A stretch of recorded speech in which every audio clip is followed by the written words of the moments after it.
Studio आं जेंग्रें नार्जारि चिरां जिल्लानि सिङाव थानाय हाथिसार ओनसोलनि मोनाबिलि पिकनिक स्पटआव फैगौ 15 जानुवारि खालारखालि मोनाबिलिनि 4 रिंगानिफ्राय 8 रिंगासिम डीजे नाइट हाबाफारि लानाय जादों।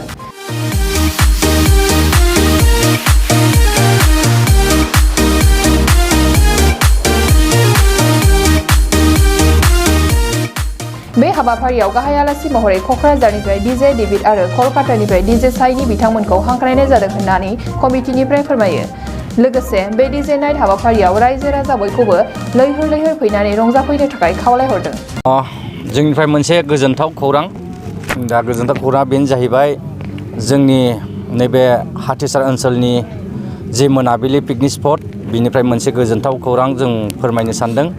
बेनो जाहैबाय जोङो डीजे नाइट मोनसे प्रग्राम खालामनो एबा खुंनो सानदों। दा बेवहाय जोङो लकेलनिफ्रायबो आरो एसे गोजाननिफ्रायबो जों बेखौ लाबोनाय जागोन एबा लाबोगोन। दा बेवहाय नोंथांमोन बयनिसिमबो मोनसे खावलायदों, जेनेबा जोंनि प्रग्राम डेटआ जाहैबाय फैगौ सुनिबार खालि, गाबोन सानसेल'सै 15 थारिखआव खुंनो लादों, आखायाव लादों। दा बेवहाय नोंथांमोनखौ जों बयखौबो खावलायदों बे जोंनि डीजे प्रग्रामाव जेनेबा लोंहोर फैनानै बे डीजे प्रग्रामखौ जाफुंहोनो थाखाय बा बयबो रंजा बाजायै फैनानैहाय जोंनि डीजे प्रग्रामखौ जेनेबा जाफुंहोनो थाखाय जोङो मोनसे खावलायदों कमिटिनि जानानै। आरो मोनसे खावलायबावनाय, जोंनिया मेन आलासिया जाहैबाय डीजे डेभिड लकेल हिसाबै बिथांखौ जोङो खावलायबाय। दा बिथां फैगोन। बिनिफ्राय मोनसेया जाहैबाय डीजे साइनि, बे जाबाय कलकातानिफ्राय। दा जोङो बे प्रग्रामखौ एकदमबारे फैगौ 15 थारिख सुनिबार खालि नाइट डीजे जोङो बुंनानै थाङोब्ला मथा मथि दा एसे लकडाउनाबो जाहां हिसाबै जोङो बेखौनो जोङो लास्ट खुंसारनो सानदों। बेनिखायनो बयखौबो खावलायदों, जोंनि रायजो राजा नोंथांमोन, बिदा फंबायमोन, बिब' बिनानावमोन, जेनेबा जोंनि बे डीजे प्रग्रामखौ जेनेबा जाफुंहोफैनो थाखाय खावलायदों। जोङो डीजे प्रग्रामखौ दाथ' जोङो लकडाउन कारफ्युबो दङ जाहैबाय। दा बिनि थाखायनो जोङो मथा मथि 4थानिफ्राय लानानै जोङो बिदिनो 8थाफोर बा 9। दा बिनि थाखायनो जोङो मथा मथि 4थानिफ्राय लानानै जोङो बिदिनो 8थाफोर बा 9थाफोरावनो जोङो फोजोबगोन। मानो होनबा ओरै कारफ्यु दङ, बिनि थाखायनो जोंहा एसे प्रब्लेम। बेनिखायनो जों बयखौबो खावलायदों। दा नोंथांमोना एसे एडभान्सैनो फैनानै जोंनि जि डीजे प्रग्राम टाइमनि एसे एडभान्स फैनानै जेनेबा बेखौ जाफुंहोफैयो।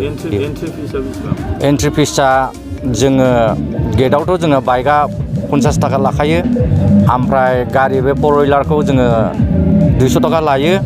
बेनिफ्राय ओरैहाय सिङाव जि प्रग्रामाव हाबगोन बिथांमोननिखौ जोङो बे नाइट प्रग्रामाव हाबनायखौ जोङो 300 करि लानाय जागोन। माने जोङो ओरैबायदि लास्ट खुंनो आखायाव लादों, माने एसे गोजाननिफ्रायबो दं नालाय, जोङो सिगांबो लकेलनि जों खुंबाय। दा बेनिखायनो जोङो एसे लकेलखौ बयबो नुबाय थानाय हिसाबै जोङो दा एसे गोजाननि लेंहरनाय हिसाबै जेनेबा बे गोजाननि जे डीजे प्रग्राम बेखौ जेन बयबो गोसो होनानै रंजा बाजा फैनानै जेनेबा जाफुंहोफैयो।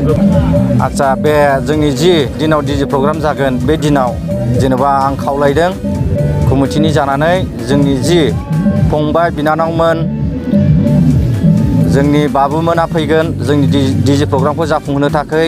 जेनेबा बेवहाय जोंनि कमिटिनि डिसिसन बायदि जोङो खामानिखौ जों मावगोन।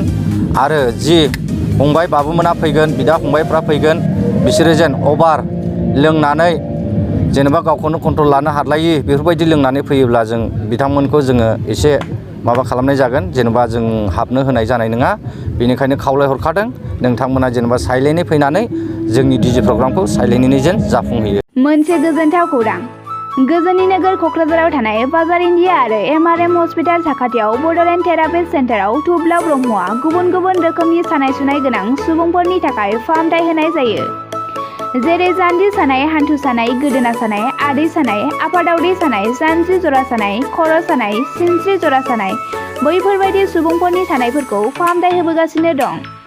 सोरबाफोर बे बेरामाव गोग्लैनाय सुबुंफोरा बे खाबुखौ लानो हागोन। गोबां मिन्थिनो थाखाय नैबे जानबुं नङाव फन खालाम 9974030738।